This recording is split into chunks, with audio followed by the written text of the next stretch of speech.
Hi everyone, welcome to another Facebook Live. I am going to be going over the chart of the full moon in Aquarius that we had earlier this morning. Just want to take a minute. I'm going to see if I could do something quick here from my phone. Yes. Hi, Randy. Okay, wait, that's not good. Okay, so I should be able to see you guys in the chat from my phone, but I may periodically pop back over to here, which will kind of show. Oh, is it not showing it yet? I'm still kind of getting my sea legs with some of this. I'm not actually seeing it there. It looks like, yes, it does update it. Okay, but that's good. So it doesn't do it right away. Hey, Shanae. Hey, Brandy. Okay, so what I wanted to go over for you guys is basically the chart of the full moon in Aquarius. So we've already kind of passed the full moon point technically. I'm actually going to show you guys with the transits, and I'm kind of jumping right in. I'm just doing about a half-hour live tonight, going over some of the astrological aspects. Feel free to share this post, share this to relevant groups. Feel free to tag friends in the comments with this. If you stay tuned until the end, I'm actually going to be announcing like a little miniature contest related to this video, so stay tuned for that. And this is like something new that I haven't done before, but it's something that I do all the time, which is look at charts and analyze charts. You know, when I do readings professionally, I'm doing this for people live, right? But a lot of times astrologers are also researching things behind the scenes, and I do that a lot. So you may have seen that I did a video called My Stars with the Stars series, and I did a video of a famous beauty YouTuber, Jeffree Star. So that's also on my Facebook business page if you scroll down a bit, or also on my YouTube. You can find that chart analysis, pretty fun. I don't go over like everything, just kind of going over some highlighted points, and that's what I'll be doing tonight, is kind of going over some highlights. But let me know how you guys are doing in the comments. You know, how is the full moon in Aqua treating you? I've been finding today to be kind of interesting. I feel like my day started off pretty good. I've been having a lot of energy, a lot of ideas, which is really good. But I also kind of went out to run some errands, and I just felt like people were really on edge and kind of cranky. So I feel like there's a little bit of both going on, you know, and Aquarius rules society. It's the 11th house in astrology. It's ruled by Saturn and Uranus. So it is a lot about the collective, all of the people, society. So it can be like there's a lot of energy going on within the collective, you know? And I think that that's part of the story for this as well. But yeah, so the full moon was exact at 8:29 a.m. this morning. You guys can actually see that here. So at 8:29 a.m., the moon was full at 22 degrees. So this was exactly opposing. Can you guys see my cursor? I don't think you can see my cursor, huh? Maybe. Yeah, you can. It looks like it's a little bit delayed or on lag. Yeah, still kind of getting my sea legs with this, like I said. But anyway, so we're back to the chart. So yeah, so the full moon is when the moon opposes the sun. A new moon is when the sun and the moon are conjunct with each other, meaning that they're together. So right now we have the sun here at 22 degrees in Leo. And ignore the house systems with this because this is just the chart. We're not actually doing this by house systems with like a birth time and any of that. So we're actually not going to talk about anything with the house systems. We're just going to talk about the placement of the planets and kind of what's cooking between them. And let me know if you guys have questions in the chat or if there's things that you're curious about. Really want this to be like an interactive, you know, experience for you guys. So feel free to comment, definitely share. Thank you, Brandy, for sharing. Thank you for the love hearts. Thank you, thank you. So yeah, so we've got the sun in Leo, which is about creativity, shining bright. The sun is what's called exalted in Leo. It wants to be in Leo. It's one of its rulers and happiest places is actually to be in Leo. The moon in Aquarius can be kind of a weird aspect, but also interesting aspect. Moon and Aquarius people are very good at forming friendships. They're very good at networking, communicating, can be really good with technology. They can be really good with tasks that relate to serving society. But there can also be this weird, like, emotional detachment quality that comes from Moon and Aquarius, because the Sun in Leo, or just Leo energy in general, is more about heart-centered leadership. Leo is really good at leading from the heart and recognizing people heart to heart. Aquarius rules sort of the opposite of that. Aquarius rules making sure that everybody in the town or the community is taken care of. So it's a lot about equality, you know, and understanding that each person is being given what they need in order to flourish, survive. It's not necessarily about what they need emotionally, but more so what they need in terms of access to resources or information that they need to have in order to grow or flourish, or even resources. So Aquarius is a little bit less about that heart-to-heart energy and more about that, how can I be of service to all members of society energy, you know? So let's see what else. Yeah, I'm still getting used to this. So I'm like looking over at my phone while also doing this for you guys. It's a lot. But anyway, so we've also got this Sun-Venus conjunction here. I'm actually going to just turn my phone over so I'm not so distracted by the chat. But we've got this Sun-Venus conjunction going on here, which is really great. This is attracting the right relationships. This can be definitely a positive aspect for also money or just new partnerships of all kinds, because the Sun here is illuminating those new partnerships and those experiences. There is a shadow side to sometimes, and look at that, they're the exact same degree, 22 degrees. So they're really like as conjunct can be. Sometimes when the Sun is conjunct Venus, this can overinflate experiences with relationships. Like it can almost like burn it very, very bright. It magnifies the properties of Venus. But overall, this is like a good aspect to have. This is about feeling good. In Leo, this is about looking good. This is about attracting the right kind of people that make you feel good, that make you look good, all of those good things. And then also, I plotted the asteroid Juno. You can see that here at 26 degrees. And Juno is actually right here with Mars. So it looks like Mars is in Virgo. It's not. You want to look at the hash mark here, right? All of this is in Leo. So Mars will be entering Virgo soon, though. We actually have like a Juno conjunct Mars thing going on here. So Juno is the marriage asteroid. It's related to partnerships, relationships, commitment, being dutiful. It can also be related to, doesn't have to be romantic. It can also be related to just really committed relationships that kind of aren't going away anytime soon. So I've also seen Juno involved with family members even too. So because we've got Juno Mars going on here in Leo, this is like hot, hot energy about relationships. So watch for over pushing in relationships right now, but celebrate the fact that new people are coming into your life and you're kind of exploring what that is for you creatively. You might also want to look at what house system Leo is for you and where it's in your chart and what planets you have in your chart. So for example, with me, my Leo is mostly my 10th house, which is the house of Capricorn, about work and commitment and discipline and career. And my midheaven, which is the top of the chart that's here, is in my chart that's in Leo. So this is a big, big time for me of exploring different creative options for work and all different kinds of things. So that's why it's important to really know your own chart, because that brings more life to the transits and what's happening. Hi, Suzanne. All of a sudden, I can't talk. Hi, Suzanne. Hi, Amanda. Leave comments in the chat. Let me know how this is for you. I'm going over the energy of the current chart for the full moon that was exact earlier today. And if you stay tuned until the end, I'm also doing a mini contest. So stick around. Feel free to share this to relevant groups, tag friends in the comments, all those good things. Good stuff. Yeah, so we have Juno with Mars. So the caution here is watch over pushing in relationships.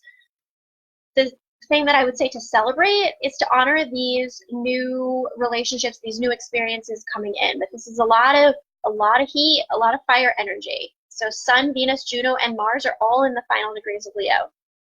We also have Mercury in Leo, really crazy. So that's actually exact on my midheaven. This is not obviously my chart. This is the chart that I put for the full moon in Aquarius. But this is how this stuff works, guys. So the Mercury is at 4 degrees of Leo. That is the topmost part of my chart, which is about career and public image. And what am I doing? I'm communicating Mercury information to be a leader, Leo, right, from the direction of my chart that's about my career space. So this is why it's very important for you to understand your own chart. And, you know, I do readings professionally. I do professional astrology readings. I also have other offerings like customized moon reports that I do from month to month. I have a monthly subscription group that I do at a lower cost.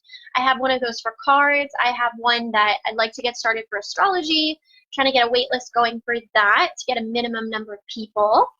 And then I also do other things, like I have a personal sign planner, a personal moon planner. So there's also customized documents I can write for you to learn about your chart. There's lots of different options. I also do synastry charts, which is relationship astrology between you and another person. And I can do that for a romantic relationship, a family relationship, a friendship, a business partnership, so many things. So there is a lot that can be done with astrology. And that's one of the reasons why I love it so much, because it's very complex, very precise and mathematical. And it's just like a constant unearthing of more and more layers, you know. So let's look a little deeper into what else is going on with this chart.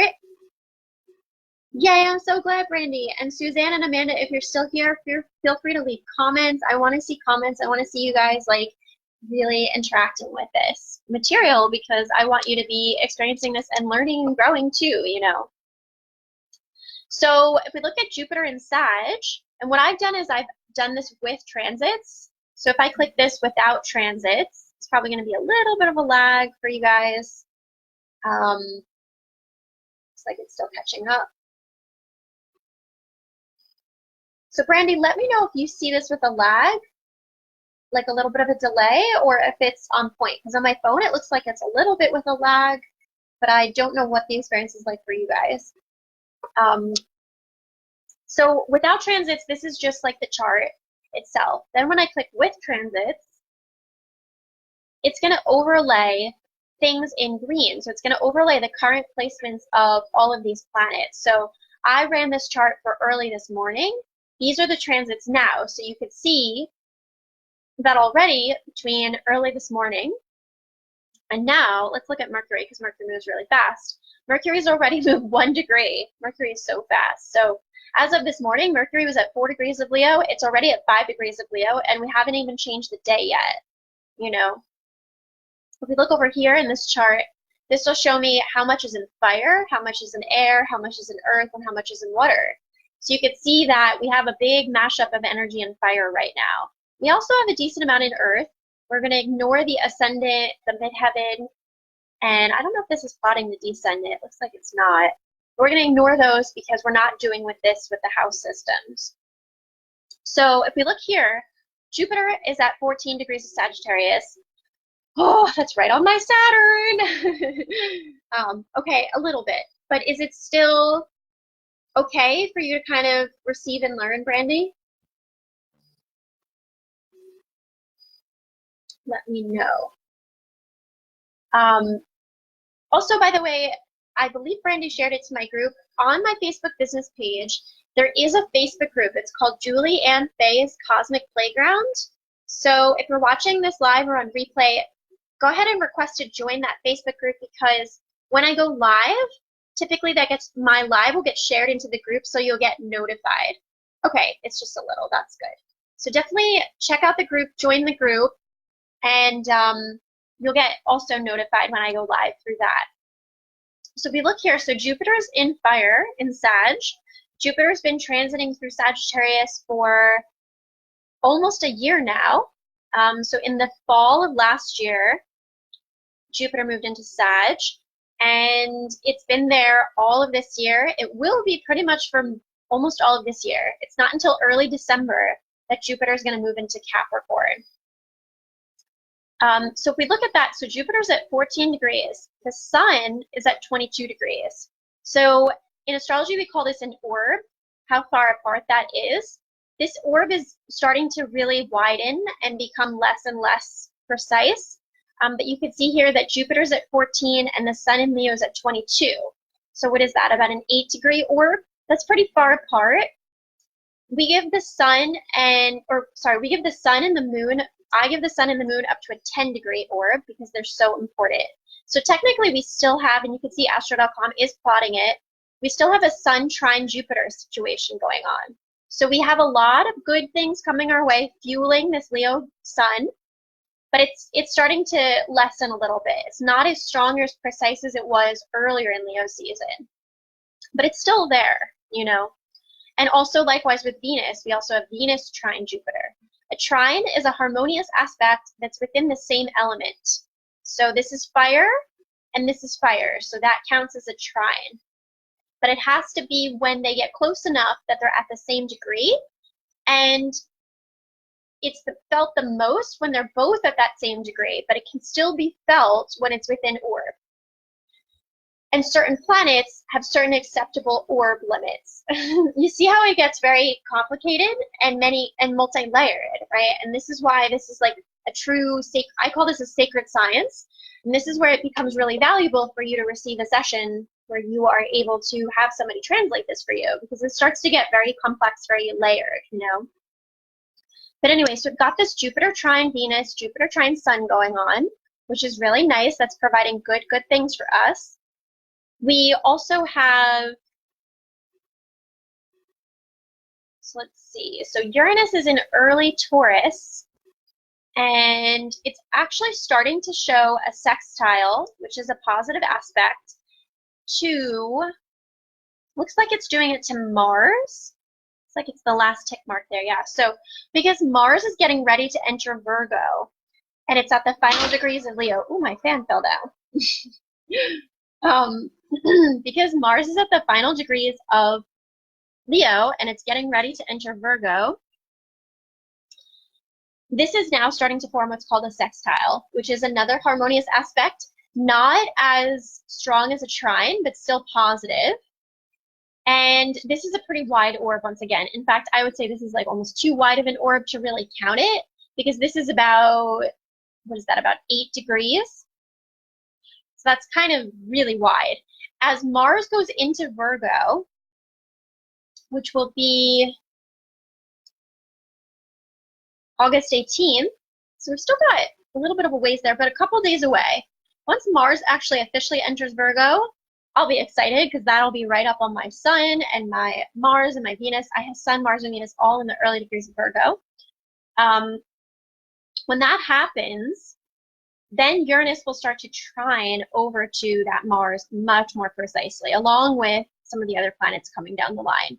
Right now, it's like just at the very, very beginning of starting that. So this provides, it's really not, like I said, not as fluid or intuitive right now because it's in different signs, but the orb is starting to form. Hold on one second, guys. I have to put my fan back because it's too hot. Hold on one second.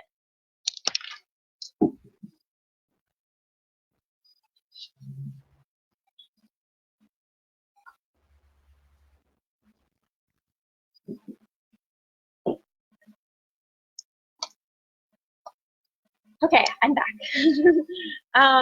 So once that sextile starts to really strengthen, and a sextile is compatibility. So Virgo is Earth,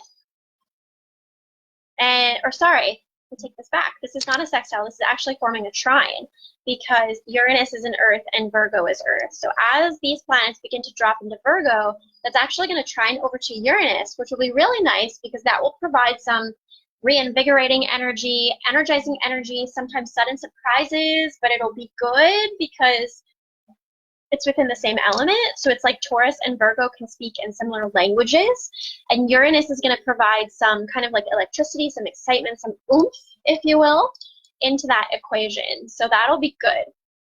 Now, we've also got Chiron at 5 degrees. Chiron is now retrograde. That is actually trining over to Mercury. So you might be feeling, depending upon how Chiron is aspecting your chart, you want to look at that. You might be feeling as though some of what you need to understand to push through is starting to become apparent to you. What do you need to do to help you with your healing? You're starting to understand kind of like what your heart needs, and this aspect will be temporary because Mercury moves so fast. So this is a very, very short-term aspect, but this is yet another trine because Chiron's in fire and Mercury's in fire. So tuning in, what is it that you're passionate about to do for your own healing? This is a good time to be present to that. Look, it's even doing a trine down to Jupiter. That's like almost that's a very wide orb there, right? But, you know, it's showing how Jupiter's in fire as well as Chiron. So in a sense, we get, like I said, we have so much fire energy going on right now.